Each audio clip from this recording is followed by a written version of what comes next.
आज हम एक ऐसे विषय पर बात करने जा रहे हैं जो गंभीर है, शायद कुछ लोगों के लिए असहज भी, लेकिन हम सबके जीवन का एक अनिवार्य सच है, मृत्यु।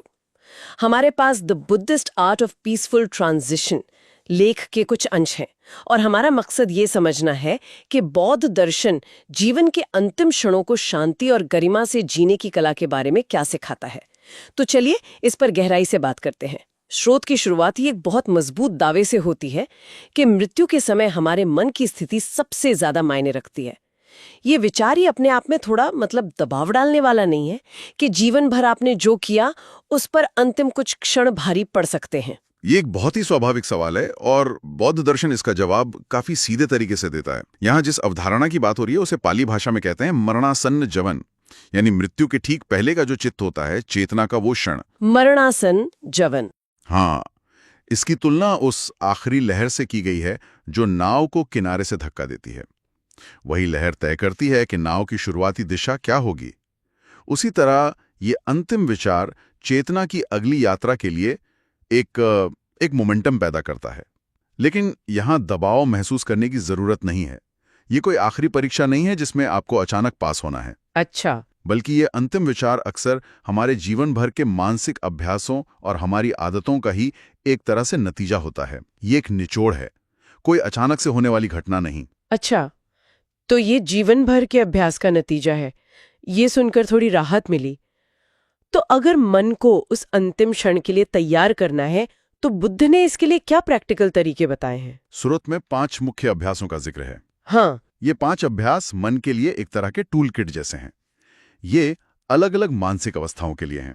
इन्हें एक एक करके समझते हैं क्योंकि हर अभ्यास एक अलग साइकोलॉजिकल जरूरत को पूरा करता है। ठीक है, तो जब सब कुछ हाथ से छूट रहा हो, शरीर कमजोर हो, तो मन को स्थिर रखने की शुरुआत कहाँ से की जाए? पहला अभ्यास क्या है? पहला अभ्यास है तिसरणम, यानी 3 शरणों में जाना, बुद्धा, धम्म और संघ। अब ये सुनने में एक धार्मिक अनुष्ठान लग सकता है, लेकिन इसका जो मनोवैज्ञानिक पहलू है वो बहुत गहरा है। वो कैसे? सोचिए, जब आपका शरीर, आपकी पहचान, आपके रिश्ते सब कुछ धुंधला पड़ रहा हो, तो मन को किसी मजबूत चीज पर टिकने की जरूरत होती है, एक एंकर की तरह। बुद्ध की शरण लेने का मतलब किसी व्यक्ति की पूजा करना नहीं है, बल्कि उन गुणों को याद करना है जिनका बुद्ध प्रतिनिधित्व करते हैं। परम शांति, असीम करुणा और प्रज्ञा। ये अपने मन को याद दिलाना है कि शांति संभव है। और धम्म और संघ? धम्म की शरण का अर्थ है प्रकृति के अंतिम सत्य को स्वीकार करना, कि जो भी उत्पन्न हुआ है वो समाप्त होगा। यह लड़ने की बजाय उसे स्वीकार करने का अभ्यास है। और संघ की शरण मतलब उन सभी आध्यात्मिक मित्रों और गुरुओं के सद्गुणों को याद करना जिन्होंने इस रास्ते पर चलने में मदद की है। ये अकेलेपन की भावना को मिटाता है। तो ये तीनों मिलकर मन को डर और अनिश्चितता के तूफान से निकालकर एक सुरक्षित जगह ले आते हैं। बिल्कुल। बुद्धम शरणम गच्छामि का जो मानसिक जाप है वो इसी मानसिक स्थिति को पैदा करने का एक तरीका है। यह तो एक तरह का बाहरी सहारा हुआ, एक ऐसी अवधारणा जिस पर मन टिक सके। लेकिन क्या कोई ऐसा अभ्यास भी है जो हमारे भीतर से शक्ति दे, जहां हमें किसी और पर नहीं बल्कि अपने ही जीवन पर निर्भर रहना हो? बिल्कुल। और वही दूसरा अभ्यास है जिसे अनुसुत्ति कहते हैं, यानी अपने द्वारा किए गए कुशल या अच्छे कर्मों का स्मरण करना। ये एक बेहद शक्तिशाली मनोवैज्ञानिक तकनीक है। अच्छा। आमतौर पर जीवन के अंत में दिमाग क्या करता है? वो अफसोस, गलतियों और अधूरे कामों पर ध्यान देता है। ये अभ्यास उस पैटर्न को जानबूझकर तोड़ता है। यह दिमाग को एक पॉजिटिव फाइल खोलने के लिए मजबूर करता है। तो ये सिर्फ अच्छा महसूस करने के लिए नहीं है, बल्कि ये एक तरह का कॉग्निटिव रीफ्रेमिंग है। ठीक, यही शब्द है। जब व्यक्ति याद करता है, मैंने दान दिया है, मैंने दूसरों की निस्वार्थ मदद की है, या मैंने कभी जानबूझकर किसी को धोखा नहीं दिया, तो ये सिर्फ यादें नहीं होती हैं। ये दिमाग में डर और अपराध बोध के जो न्यूरोकेमिकल रास्ते हैं उन्हें कमजोर करता है और शांति और आत्मसम्मान के रास्ते को मजबूत करता है। श्रुत में इसे धम्म आनंद कहा गया है, एक ऐसा आध्यात्मिक सुख जो उस पल की शारीरिक पीड़ा पर भी हावी हो सकता है। मतलब ये खुद को विश्वास दिलाना है कि मेरा जीवन व्यर्थ नहीं गया। सही कहा, मैंने दुनिया में कुछ सकारात्मक योगदान दिया है। ये एक गहरी संतुष्टि का भाव लाता है। ठीक है, तो हमने एक बाहरी सहारा लिया और अपने भीतर की अच्छाइयों से शक्ति प्राप्त की। लेकिन अब उस हिस्से पर आते हैं जो शायद सबसे मुश्किल है, मोह। अपने परिवार से, अपनी संपत्ति से और सबसे बढ़कर अपने इस शरीर से जिसे हम मैं समझते आए हैं। स्रोत में अनासक्ति यानी मोह के त्याग की बात की गई है, लेकिन यह सुनने में जितना आसान है, क्या ये हमें अपने प्रियजनों के प्रति ठंडा और उदासीन नहीं बना देगा? मतलब प्रेम और मोह में क्या कोई फर्क है? ये एक बहुत ही महत्वपूर्ण सवाल है। बौद्ध दर्शन प्रेम और मोह में जमीन आसमान का फर्क करता है। प्रेम का अर्थ है दूसरों की भलाई चाहना, ये एक सकारात्मक ऊर्जा है, जबकि मोह या आसक्ति का मतलब है उन पर अधिकार जताना, उन्हें अपने साथ बांध कर रखना और उनके बिना अपने अस्तित्व को अधूरा समझना। यही तो दुख का कारण है। अनासक्ति का अभ्यास प्रेम को खत्म करना नहीं है, बल्कि मोह की पकड़ को ढीला करना है। तो इसे किया कैसे जाए? जब कोई अपना प्रिय व्यक्ति सामने रो रहा हो तो मोह को कैसे छोड़े? ये स्वीकृति के अभ्यास से होता है। ये समझना कि ये लोग मेरे हैं पर ये मेरे नहीं हैं। वे अपने कर्मों के स्वामी हैं और अपनी यात्रा पर आगे बढ़ेंगे। अपने शरीर के बारे में भी यही सोचना कि ये शरीर जीवन भर मेरा वाहन रहा, लेकिन अब ये पुराना हो गया है और इसे छोड़ने का समय है। स्रोत में एक पाली सूत्र का जिक्र है जो इस अभ्यास का सार है, न मेसो न ऐसो अहम इस्मी न मेसो अत्ता, जिसका अर्थ है ये मेरा नहीं है, ये मैं नहीं हूं, ये मेरी आत्मा नहीं है। ये तो अपनी पहचान को उन सभी चीजों से अलग करना है जिनसे हम जीवन भर जुड़े रहे हैं। बिल्कुल। ये पहचान को मिटाना नहीं है, बल्कि उसे सही नजरिए से देखना है। ये समझना कि हम इन चीजों के मालिक नहीं, केवल अस्थायी संरक्षक थे। जिस क्षण ये गहरी स्वीकृति आती है, छोड़ने का दर्द स्वतंत्रता में बदल जाता है। मोह एक कसकर पकड़ी हुई मुट्ठी की तरह है, छोड़ते ही शांति मिलती है। चीजों और लोगों का मोह छोड़ना एक बात है, लेकिन उन कड़वी यादों और शिकायतों का क्या जो हम जीवन भर मन में दबाए रखते हैं? किसी के प्रति गुस्सा या द्वेष, ये तो अंतिम समय में मन को बहुत अशांत कर सकता है। आपने बिल्कुल सही नस पकड़ी है। इसीलिए चौथा अभ्यास है मैत्री भावना, या सभी के प्रति प्रेम और करुणा का भाव विकसित करना। यह मन की अंतिम सफाई की तरह है। बुद्ध ने सिखाया कि अंतिम समय में सबको क्षमा कर दें और सबसे क्षमा मांग लें, चाहे मानसिक रूप से ही क्यों ना हो। द्वेष एक जलते हुए कोयले की तरह है जिसे हम दूसरों पर फेंकने के लिए पकड़े रहते हैं, पर वो सबसे पहले हमें ही जलाता है। मैत्री भावना उस कोयले को ठंडा करके फेंक देना है। लेकिन ये कहना आसान है। जिस व्यक्ति ने हमें गहरा जख्म दिया हो, उसे अंतिम क्षणों में माफ करना अचानक कैसे संभव हो सकता है? ये तो लगभग अमानवीय लगता है। यहाँ ये समझना जरूरी है कि ये क्षमा उस दूसरे व्यक्ति के लिए नहीं, बल्कि अपनी शांति के लिए है। ये इस बात को स्वीकार करना है कि उस बोझ को साथ लेकर आगे की यात्रा पर नहीं जाया जा सकता। अभ्यास ये है कि मन को चारों दिशाओं में मैत्री के भाव से भर दिया जाए, दोस्तों के लिए, अजनबियों के लिए और हाँ, उन लोगों के लिए भी जिन्होंने हमें कष्ट दिया है। सबके लिए? हाँ, सबके लिए। ये सोचना कि जैसे मैं सुखी रहना चाहता हूं, वैसे ही सब सुखी रहें। जिस मन में इतनी करुणा और प्रेम भरा हो, वहां भय और अकेलेपन के लिए कोई जगह नहीं बचती। ये मन की सबसे सुरक्षित अवस्था है। ये सभी अभ्यास मन की बहुत सक्रिय अवस्था की मांग करते हैं। सोचना, याद करना, महसूस करना। लेकिन क्या होगा अगर उस समय शरीर इतना कमजोर हो कि इस तरह का जटिल मानसिक काम संभव न हो?